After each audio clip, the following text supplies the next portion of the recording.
acoustics plays such an important part in what it is that we do as mix engineers. Same with producers and mastering engineers. I mean, it's all the same, right? What we do, we're listening to our speakers or our headphones and we're making decisions.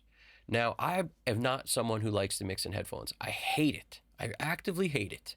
I even checked out that SonarWorks reference, headphone reference ID plug-in or whatever, and it made a little bit of a difference, but I still hate it. It's still not good to me to be able to get a mix in headphones. Like, it didn't work, but I probably didn't use it enough. I didn't practice enough. And that's really the thing. I didn't practice in headphones mixing for long enough to be comfortable there. I might be able to be comfortable there one day if I practice enough doing it, but hating it makes it harder to do that. I really like mixing with speakers. The results I get are so drastically different. So the interesting thing about that plugin, and this is not a pitch for it in any way, shape, or form. I may even come across like I'm talking bad about it, but it makes, like, when you select these specific headphones, the MM500s, in that Sonar reference plugin, it makes them sound terrible. And in a way, it actually helped a little, because now I'm actually trying to make what I'm listening to sound better, because it really just kind of ruins the sound of everything, and then you have to build it back up.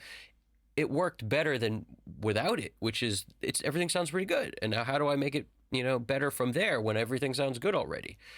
It's the same concept why people like using, Oratones or NS10s or speakers that don't really make things sound good, and then you have to work to make them sound good. And then if they work on those bad speakers, they'll work on anything. That's the theory, right?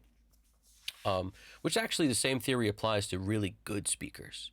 Like ATC, for example, has a very focused mid-range, but you don't hear a ton of top end, you don't hear a ton of low end, and you just have to make it work. And then when you do, when they work on there, they hold up everywhere else. That's the theory. So when I'm thinking about acoustics, a lot of people ask me questions like, what is it that I should invest in or buy, or what traps make sense, what don't? Let me just give you general stuff, because there's plenty of channels out there that will go into detail about what it is.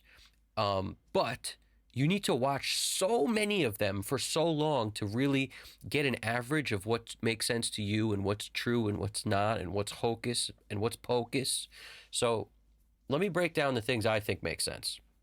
What I've learned from building, a couple studio rooms, treating a couple of them to be able to try to mix in them. This is what I've learned. I had one room that was just egg foam stuff everywhere, all the walls, because that was a rehearsal room I mixed in Brooklyn, and the place was a tiny room, tiny, 10 by 10 by 10, if that. It was probably smaller than that. I don't remember the exact dimensions, but small. We had a drum set in there, a little mixing console, an MBox 2 Pro, old school computer, like I don't even remember what it was. It was one of those Macs that was mostly plastic looking all over it. So basically, that room sounded awful because the bass was super pronounced, because it was sort of reflecting a lot off everything. It was right up against the wall of the speakers, so they were projecting a lot of bass, but everything was so tame in the mid-range and high-end, you could not hear anything. And those speakers were Event 2020s I used to use, which sounded awful because everything sounded smeared together. So smeared together that you couldn't really decide what was what. So I learned that a lot of foam is terrible. And that was like multiple layers of foam, and it really was terrible.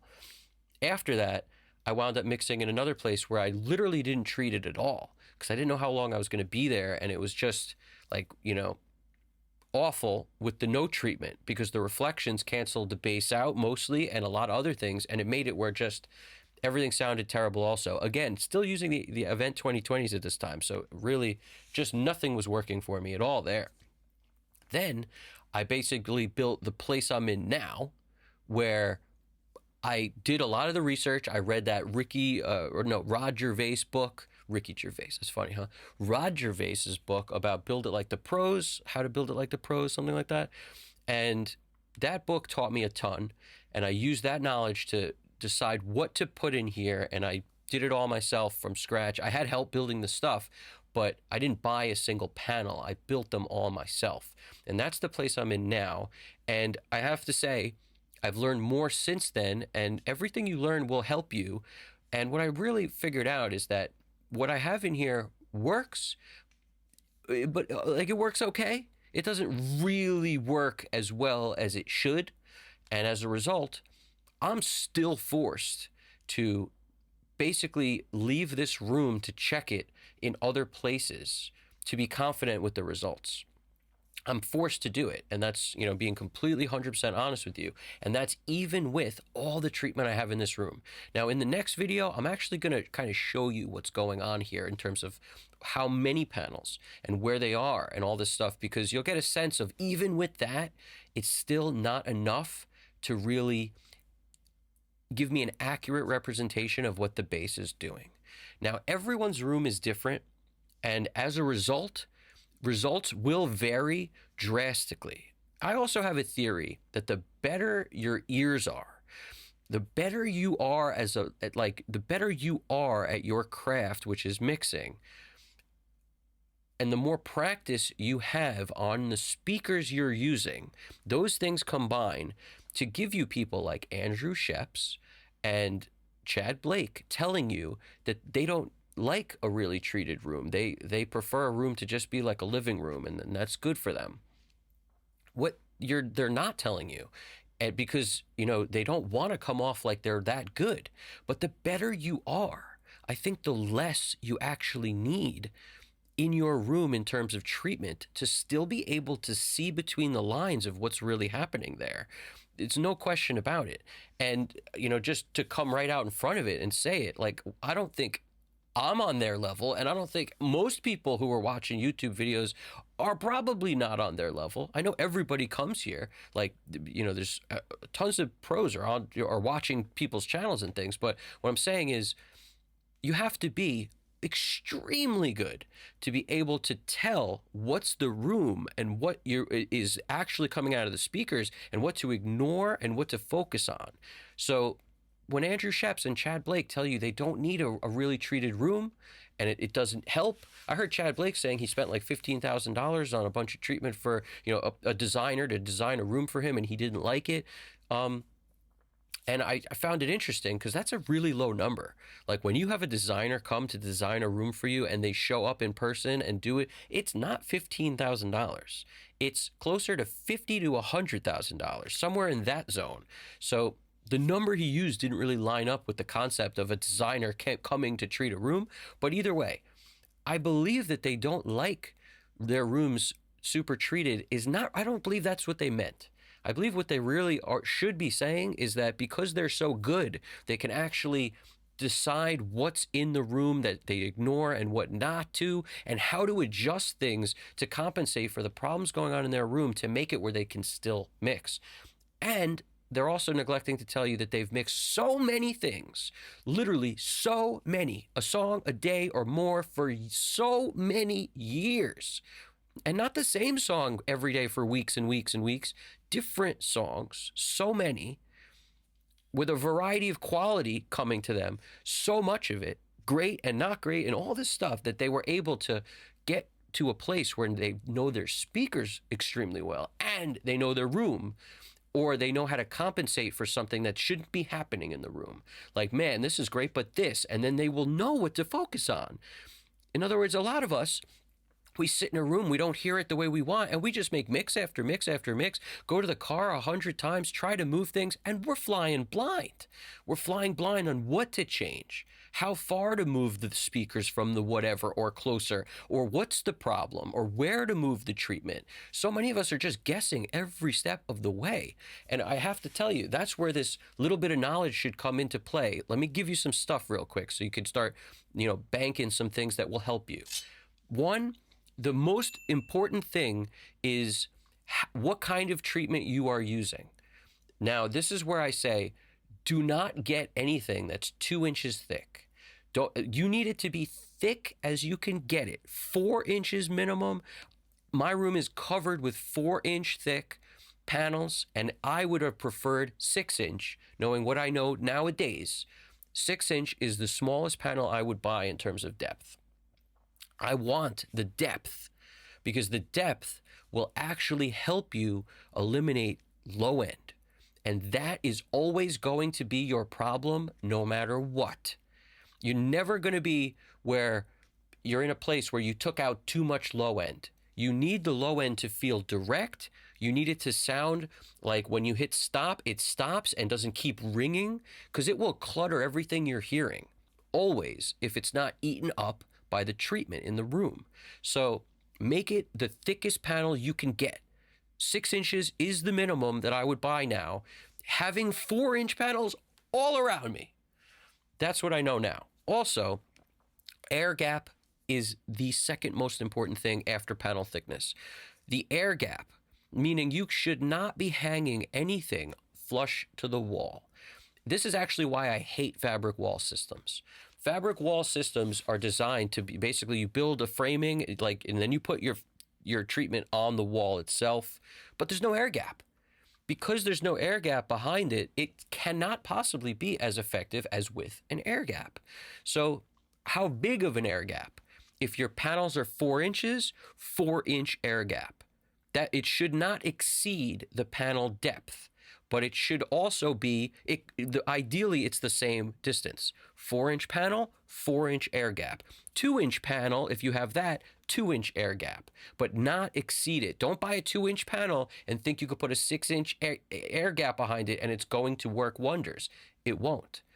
That'll create problems for you also. What you want is 4-inch panel, 4-inch air gap. If you get 6-inch panel, 6-inch air gap. And if you had to air on one side, go a little less of an air gap. Don't go more. So do not make the air gap exceed the panel depth. Very important. Okay. Also, where your speakers are in the room, you must consider things like your speakers don't just project sound forward. They project sound all around. So not just forward, it will project between the speakers some sound, it will go forward, it will go up, it will go down, it will go all directions. It's not just about where they're pointing is where they're shooting the sound. So because of that, you must account for things like a screen between your speakers as a potential problem. There was a great video on the Present Day Production channel, which you guys should check out if you haven't checked it out already. I mean, it's a great channel and the humor there is top notch. And the production value that they put into their stuff is really cool. So they know what they're doing. They got a bunch of people on it. So it's like a team operating at great, like a really efficient, capacity is what's going on there. So basically, what that guy discovered on the Present Day Production channel, I forget his name. He's hilarious, though. Somebody throw it in the comments.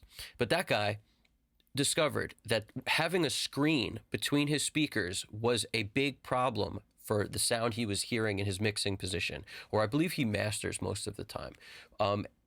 It was causing huge problems because a screen is reflective. And when people put a screen in front of their speakers, because you want your screen close to you so you can see it, right?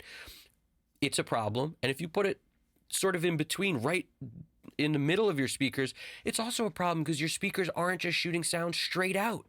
They're shooting it in all directions. And because of that, having a reflective surface between them is terrible. Now, the best answer that he came up with was a smaller screen on an angle in front of him. Was hugely helpful. This is where like sunken display desks and things come into play, but those are extremely expensive, so I don't consider them a real option. But the most talked about solution on that particular video in the comments, and it seems to be the answer for a lot of stuff, which I'm actually investigating right now, so I'm going to tell you what happens with that on future videos also, so make sure to stay tuned. A projection screen. So in other words, like you want a projector sending the picture on like an ultra short throw projector so it's close, and you basically send it to an acoustically transparent screen so that it will not have a negative effect on what you are hearing, because the screen is a big problem. It's a big problem. Any reflective surfaces are a problem. So when you think of to yourself, I've got a desk, that's a reflective surface. It is, and it could present a problem, which is why people like small desks. But the screen, I think, is an even bigger problem because it exists between the speakers and sound will absolutely bank off that thing. Just remove the screen and listen to the difference and tell me what you think, because some people notice it right away. And again, every room's different. So this is the part that's so confusing and horrible and awful. Let me give you the worst part. Your room's size, the dimensions from not only the left wall to the right wall and the back wall, but the ceiling height. All of these things come into play and make it impossible for a one-stop shop solution on This Always Works. There's no solution like that. Because of your room dimensions playing such a big part in what you can hear in the mixing position, you must, if you don't have the ability to basically, which we all don't. Who has the ability to have somebody come in and spend $100,000 on treating their room and designing it perfect and starting from scratch? If whatever, like most people don't have the ability to do that. So you must check it in other places. Listen to the mix in other places. The worst thing you could do, especially if you're hiring someone to mix a song for you, is listen to it in one place that you always listen to music. Listen to it in multiple places, because the odds of you listening somewhere that sound the way it will sound on a variety of systems is so slim. And this does not matter if you have a Trinov or something, which I do. So what I'm saying is, I know from experience using a Trinov on and off that some problems in a room cannot be corrected. Some cannot be corrected if they're too far gone. If it's an easy thing to correct, a little bit of a bump here or there, or maybe it can be fixed that way. That takes you that ending way. But if you're looking for the ability to hear everything, it can't get you all the way there. So, and that's even with all the treatment I have, I know it can't take me all the way there, because there's some inherent problems based on the dimensions of my room, for example, that will prevent the sound from being able to be all the way there, where I could hear everything super clearly. So this is to say a lot of things. One is to say I'm just like you guys in the sense that every room anyone works in has inherent problems. The farther gone those problems are, the further down the road they go, it's harder and harder to go back and fix that. Sometimes you're better off just setting up in another place, like a different room, or changing the way you're situated in that room. And if you don't have the ability to do that, consider how much you want to invest in making where you are sound good, or whether it would make more sense to repurpose something else before you go and spend a ton of money. Because just moving to a different room will give you totally different problems that might be fixable or not. Again, it's all dependent on everything, which is why this is so hard to deal with. But the other thing you should know, and a lot of people, I've seen a lot of comments where like, why can't you just use cardboard, whatever?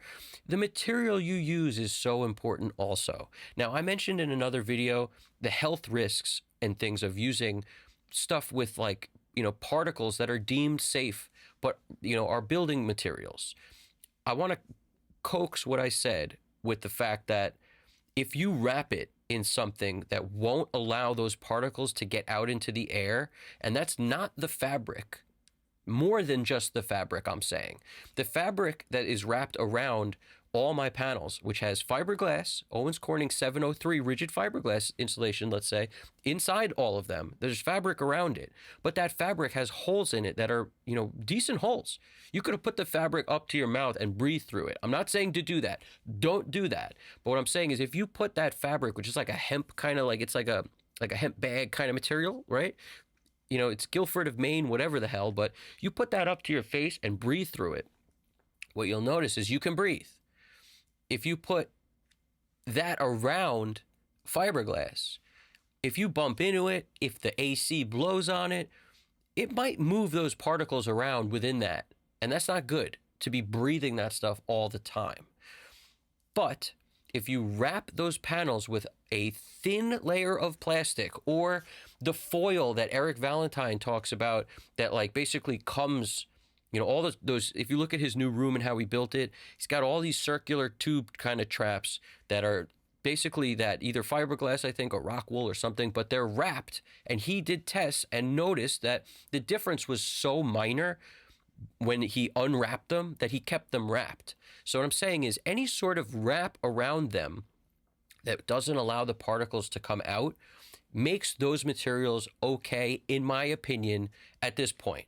Now, I'm not an expert on it. I just think to myself, if it's wrapped in a thin layer of something, I buy into the fact that that's not going to be unhealthy. That will be fine, is my point. That will be fine if they're wrapped in something. If they're not wrapped and it's just the material with that, piece of fabric over it, that's not considered wrapped, in my opinion. And if you bang into it, and if you put AC blowing on it with a fan, those particles will be in the air. Just take a black light and look at it, and you'll see. So what I'm saying is, don't build those things like I did. Don't do that unless you plan on wrapping them with something before you do, or just buy the stuff that's wrapped and keep it wrapped. Now, why doesn't like cardboard boxes work, for example? Because it's too reflective. That's like wrapping it with multiple layers of plastic, for example. If you were to do that on a material that is absorptive, the more you wrap it with, more material, more plastic, more whatever, it will become less effective in the mids and highs. It's going to become that way. So the trick here is to keep them wrapped, but not so wrapped that they actually wind up reflecting. Just like a cardboard surface would, it will reflect things. It might work on the big long wave stuff that, if you put material in a box or something, maybe. But what I'm saying is, once you reach a certain point, it becomes reflective, and that's no longer good. So there's a lot to take in, but a lot of people like that denim stuff, or, the wood particle stuff that's made of wood, or there's so many different things you could use for treatment. But I'm also here to say, if you use rock wool or you use anything like that, that's also okay if it's wrapped, because I had to sort of, I never really focused on that part of it on the last video I made where I was talking about this. And I think that's true, because especially after watching what Eric Valentine was saying, the difference is so negligible, and keeping it wrapped makes them safer. So wrap them, and you could probably use that, relatively cheaper material and be fine. Again, go at your own risk with all this stuff. Disclaimer there, because, I'm not a doctor, and I'm not certainly no expert, but I'm also somebody who, has been around long enough to see enough people use a ton of that stuff. And it's not like everyone's going to the hospital. So I have to consider the realistic factor of, where we're at too, which is those materials are available and you can wrap them and do things that will probably make them safe enough. Now, moving beyond this, okay, how many panels you put is all going to depend on your speaker setup and where you put your speakers in the room.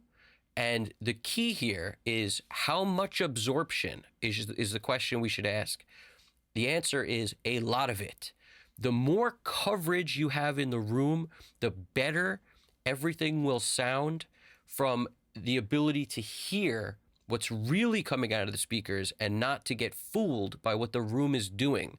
Now, this ties into that thing about how if you're good enough, like Andrew Sheps, if you're on his level, if you're on Chad Blake's level, you can get away with understanding what's real and what's not better than if you're not on that level. But let's assume for a second we're not on that level. You want more coverage. More coverage is better. And you can always add things like diffusion to make it sound less like an anechoic chamber and more real, to give it a little life. If you're producing music all the time, you might want to focus on making your room a little more lively than a totally dead room, because it will feel better to work in. That room I was talking about I had way back that was all egg crate everywhere, it was so dead in there. It was a little uncomfortable to be in there. If you were trying to produce music, it was. So the concept is, you want a lot of coverage of that thick absorption panel and have the air gap match the panel depth, and it eats up space. A 6-inch panel with 6-inch air gap is a foot lost from the room. And if you do that everywhere, your room gets smaller. This is the benefit of using a bigger room, right? But Having a lot of treatment, like no one's ever said we have too much treatment in here that it can't be fixed. Like everything now is terrible. If it's too much treatment with no diffusion, maybe that's going to be what's going on. But if there's some sort of reflective surfaces in there still, you'll never have that issue. So don't worry about, am I getting too much? Most likely, most of us can't afford too much anyway. So I feel like all you got to do is look at it from a point of view of how much of this stuff should I put? Err on the side of more is not bad. More is better when it comes to absorption. Because you, like I said, you need to eat up the frequencies. You need to. Now, what should you focus on? Because there's so many different types of panels out there with the Helmholtz resonators and all this stuff. For the most part, most of your issues can be solved with these thick panels if you have enough coverage. It's not going to solve all of them. You might still have problems, but all the experts will tell you, you need to know what those problems are in order to solve them. So if you don't start with absorption first, you will always run into issues. So that's the thing you start with before you go deeper if you need to. And a lot of times you won't need to. For most of us, you know, if you're going for the $1 million result, you might go deeper. But if you're going for most of us kind of thing, you probably won't need it if you do enough coverage with the absorption, with the air gap, and with a setup that doesn't wind up creating more problems than can be fixed. So once you've done that, and then you take measurements at that point, you might see where you have issues, and then you could start diagnosing how to fix them with other kind of traps, membrane traps, or the Helmholtz, whatever the hell. Until then, no reason to mess with going beyond absorption, in my opinion. All right. And again, if you get to a point where everything sounds too dead for you, you could always add back some stuff that is reflective. It's not like, you know, you'll find other uses for these other things. So I wouldn't worry about it. Focus on absorption, focus on depth of panel, focus on air gap matching the depth, and you'll have a huge leg up. Now, I may have some particularly good expert on this channel to discuss some stuff at some point in the near future. So stick around for that. But I just think this is so critical, and it's the not enticing part of making music that we all go through. So many of us think you can make a great mix in your garage with a couple pieces of foam on the wall, and you're so far from right.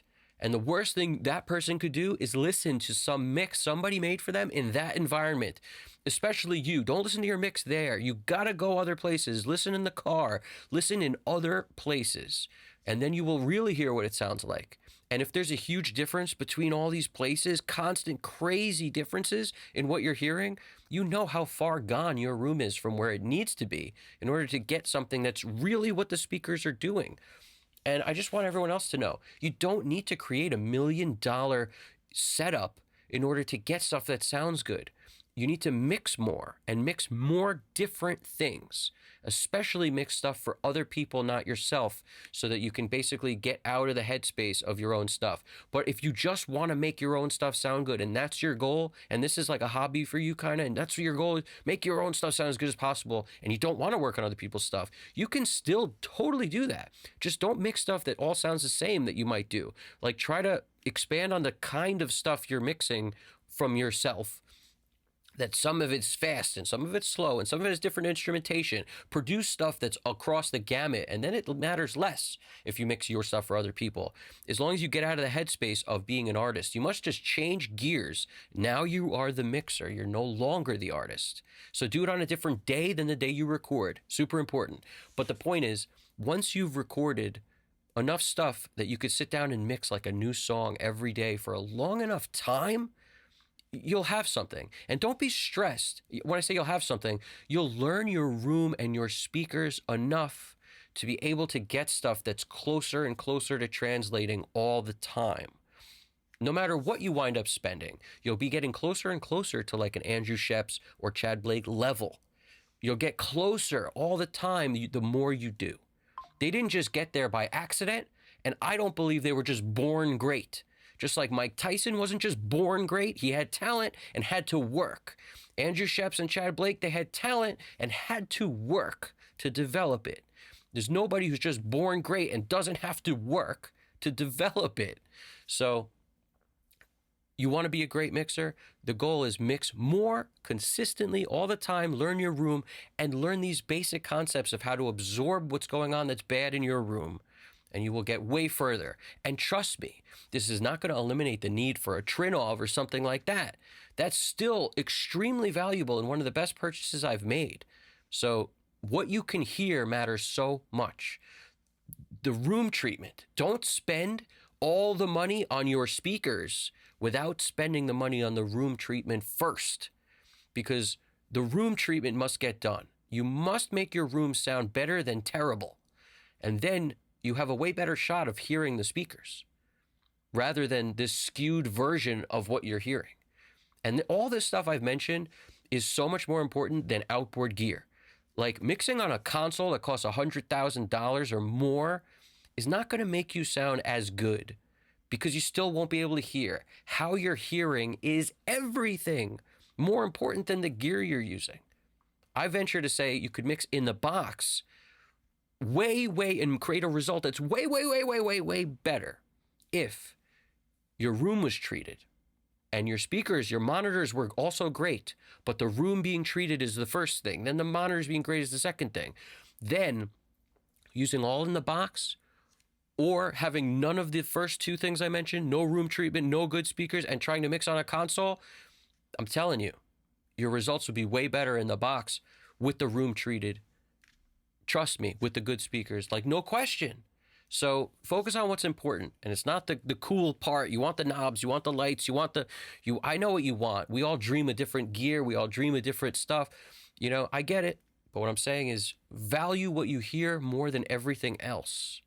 And the results will be so different than if you value the stuff you want to use, but you can't hear because of your room. And don't keep throwing good money after bad. The room dimensions could put you in a situation where now, no matter what you do, it ain't going to work. You're better off if you have the option of just trying your stuff in another room and seeing what happens there. If it starts way better, it will be way cheaper to fix that, to make it better, to make it sound close to good, where you can now work, than if you're in a place that sounds terrible and everything is just off. The room dimensions and modes could be so bad, so off, that you'll never make it good, no matter what you do. All right? And you're not alone. We've all been there. Like I told you, I still go to the car to check my stuff, because the confidence is not there, because I can never really tell how much bass is happening in my room, even with all the tricks, with all the tools I use, with using headphones. Like, I still want to go to the car because I'm not in a $100,000 studio, and there's inherent problems in my room that create problems. I cannot automatically know what's happening. Like, some things are still masked and hidden, no matter everything, all I've done. So this shouldn't like disturb you or put you off. It should make you be like, you know what? That's just life in this business. It's life. And working hard means doing everything you can to make your stuff sound great, which to me includes taking that extra time, which it is plenty of time, to go to the car, check it. Because it's not enough for me to just be like, it's good enough, I'm just going to send it out, I don't care. I have to go check, because to me, that's doing my due diligence of everything I can to make this sound great. All right? And it does feel like I'm flying blind when I get there and it sounds completely different than my room, and it pisses me off, and I've tried so many things to fix it, and some of the things in my room I think are inherent problems that will never go away. I think it's just part of the room dimensions, no matter what I do, and the way I have it treated, and the way the setup is. So anyway, just throwing a bunch of stuff out there. Tons more videos to come to kind of dive further into this and figure out other ways to go about doing what, and also compare and contrast the room I used to be in, because I have two rooms here, a live room and a control room. And the live room, the shape of it was way better for being able to hear everything, in my opinion. It was way better. But anyway, we'll get to that soon. Leave something in the comments. I really appreciate it. Hit the like button if you dug it. Any questions, throw them in the comments also. I'm going to get back to you on those. This is extremely important, and we can't neglect it. So I'll talk to you guys soon. Evan Jaffe, Custom Cut Studios. You guys got this. Take it easy.